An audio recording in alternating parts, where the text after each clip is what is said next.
Hola a todos, espero que se encuentren muy bien. Yo soy David. En esta oportunidad quiero compartirles este nuevo aporte que voy a hacer sobre el libro del Derecho de los Jueces del jurista colombiano Diego López Medina.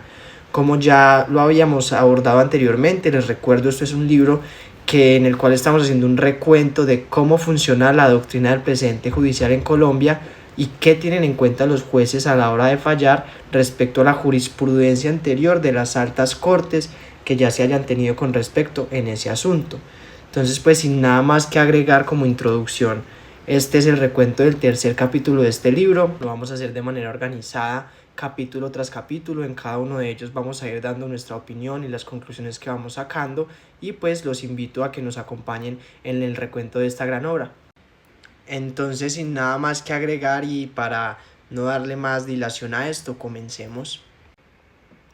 Bueno, vamos a empezar entonces por el capítulo 3 de este libro. Hemos decidido partirlo por capítulos, ya que estos en particular nos dan la posibilidad de abordar cada uno de los temas propuestos de manera muy determinada y muy específica. Capítulo 3 entonces inicia dándonos un contexto de cómo es en estos momentos la doctrina jurisprudencial en Colombia a la luz de una sentencia de la Corte Constitucional, que es la sentencia C-836 del 2001, en la cual se revisa la constitucionalidad del artículo 4 de la Ley 169 de 1896. ¿Por qué fue tan importante esta sentencia dentro del desarrollo de la doctrina jurisprudencial en Colombia?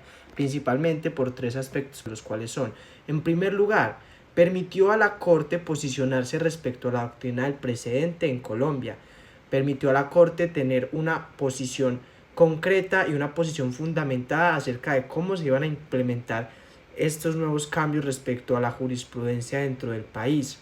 En segundo lugar, le permitió a la Corte pronunciarse respecto a la norma tradicional que estaba rigiendo anteriormente con respecto al precedente y que antes de la Ley 169 de 1896, digamos que era la que estaba rigiendo hasta el momento y hasta la concreción de esta sentencia de constitucionalidad.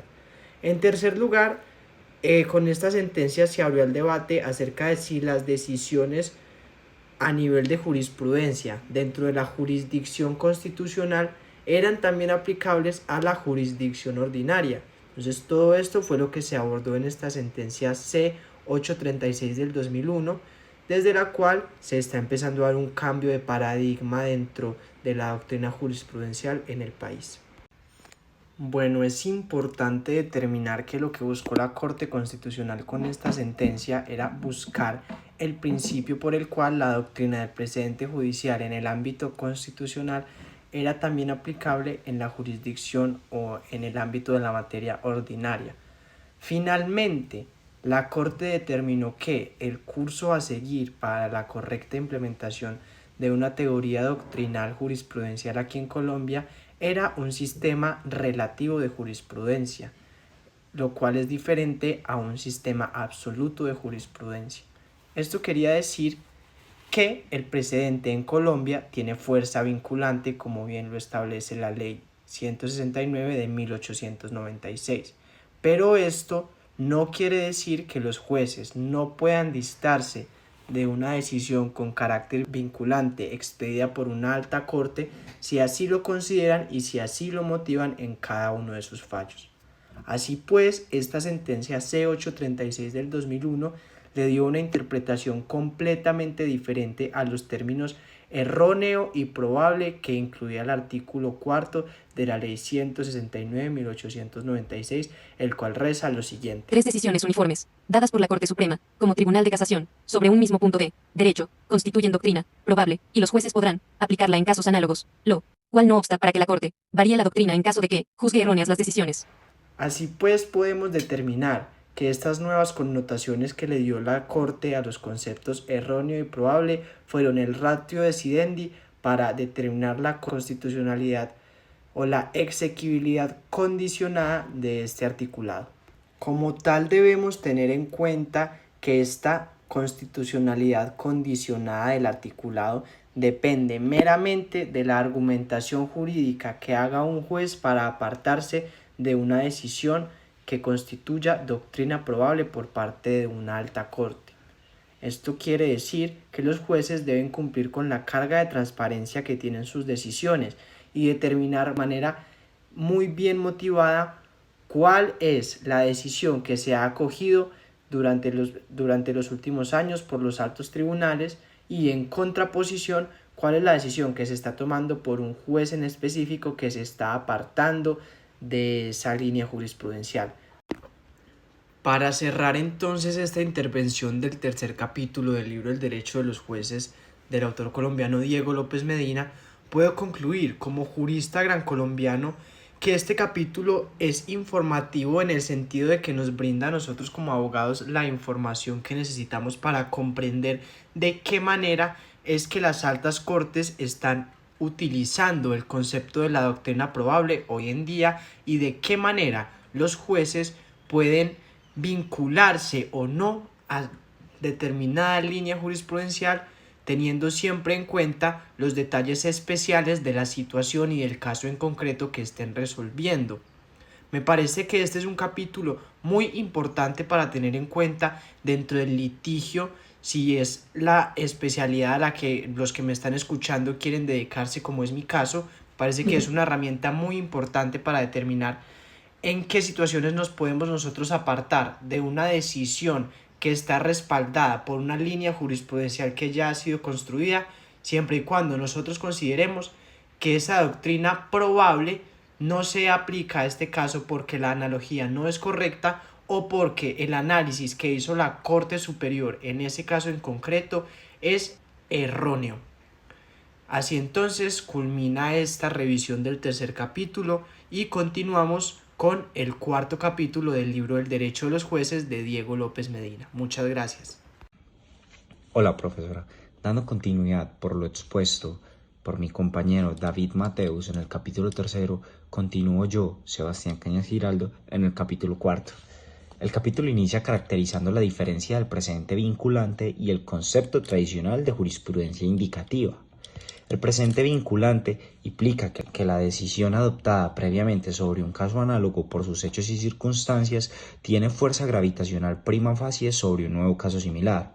Por tanto, el cambio de decisión solo procede cuando existan motivos suficientes y razonables para desvirtuar esa fuerza inercial del precedente, lo cual exige una carga argumentativa explícita, transparente y suficiente.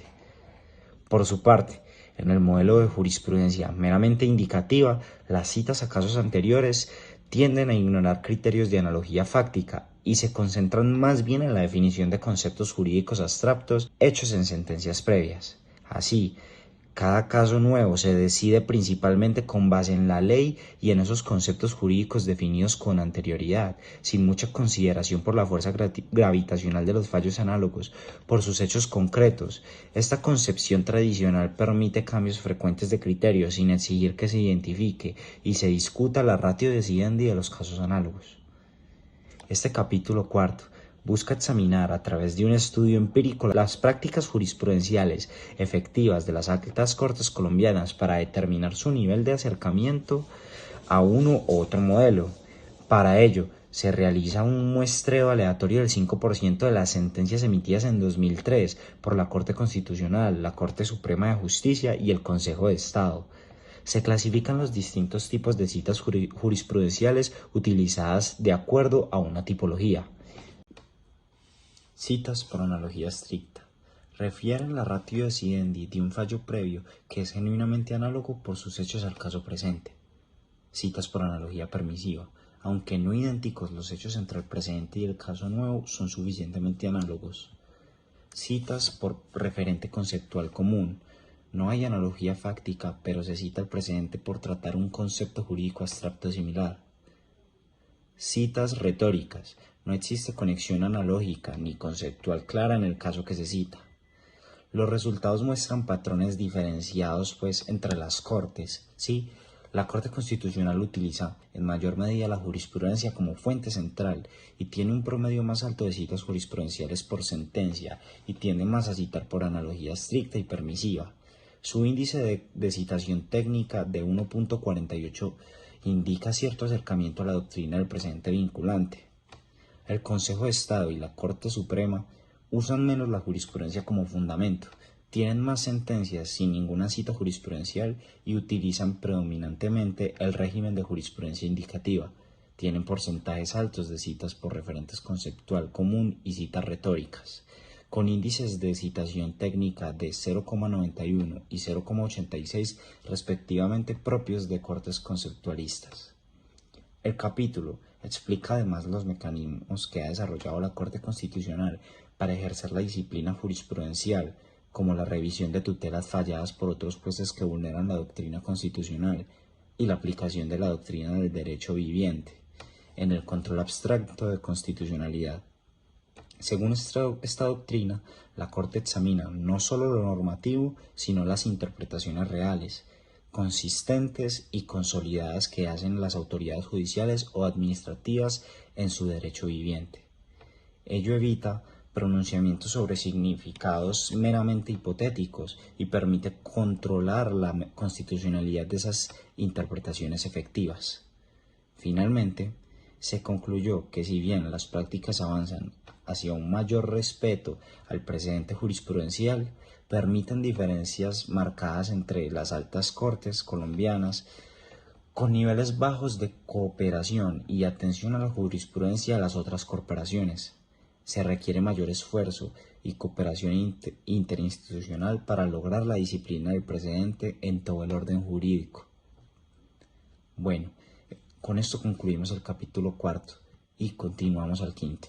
Muchas gracias. Bueno, para finalizar vamos entonces a hablar del 5º capítulo del libro del derecho de los jueces, el cual nos propone un tema novedoso y que si bien hasta este momento había sido mencionado, este es el capítulo en el cual vamos a entrar a abordarlo de lleno y es el tema de las líneas jurisprudenciales. Tenemos entonces que el objetivo que tiene Diego López Medina con este capítulo es conceptualizarnos acerca de qué es una línea jurisprudencial y cuáles son sus elementos y características más importantes. Tenemos entonces que una línea jurisprudencial es en esencia un cúmulo de sentencias acerca de un aspecto o un tema jurídico en particular y que tienen cierta conexidad entre ellas, de tal manera que se deben interpretar íntegramente y no de manera aislada, lo cual es un error que cometen muchos juristas en la práctica. Bueno, con respecto al objetivo de la línea jurisprudencial, lo que ésta busca es realizar un balance constitucional acerca de los temas jurídicos que están en conflicto en determinados casos en concreto y que comparten ciertos eventos fácticos. Por eso es correcto afirmar, tal como lo dice la lectura, que una línea jurisprudencial vigente es una conducta o un parámetro a seguir para los practicantes del derecho y también para los ciudadanos de Colombia, ya que brinda una idea de qué es lo que está pensando la Corte Constitucional sobre un tema jurídico en concreto y de qué manera lo está defendiendo y argumentando. Una de las características más importantes que establece el autor en el libro es que las líneas jurisprudenciales deben ser abstractas y las mismas deben surgir de un problema jurídico bien estructurado. ¿Esto qué nos permite? Nos permite que las líneas jurisprudenciales sean aplicadas a casos concretos que, si bien no comparten todos entre ellos los mismos eventos fácticos, comparten ciertos elementos que los hacen conexos o que por analogía hacen que se apliquen ciertas reglas jurisprudenciales a otros eventos.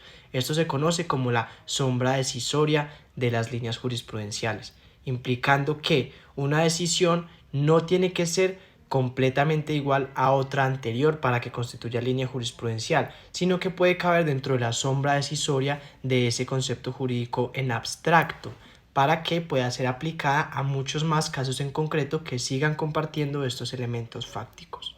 Para finalizar, el autor nos brinda una clasificación respecto de cuáles son las sentencias que componen una línea jurisprudencial y nos propone dos grandes grupos, a saber, las sentencias hito y las sentencias menos importantes, siendo las sentencias hito aquellas que fundan, modifican o determinan cierto tema jurídico abstracto aplicado a los temas concretos con determinados hechos fácticos.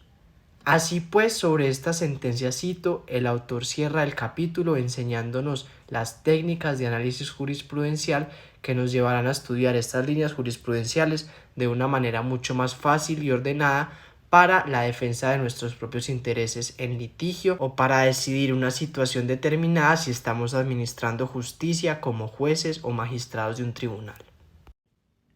Mi opinión como jurista, y más que una opinión es una recomendación, es invitarlos a todos a hacer un buen uso de las líneas jurisprudenciales, ya que, a mi juicio, es una de las herramientas más importantes que tenemos los abogados hoy en día para dedicarnos al litigio, ya que si bien nos encontramos en un ordenamiento jurídico de corte netamente positivista, en donde lo más relevante es lo que está consignado en la ley, lo cierto es que hoy en día la mayoría de los jueces y tribunales en donde se ventilan los procesos litigiosos ordinarios están basando sus decisiones en las líneas jurisprudenciales mejor construidas y que más desarrollo tienen y en el análisis que le damos nosotros los abogados litigantes a las mismas.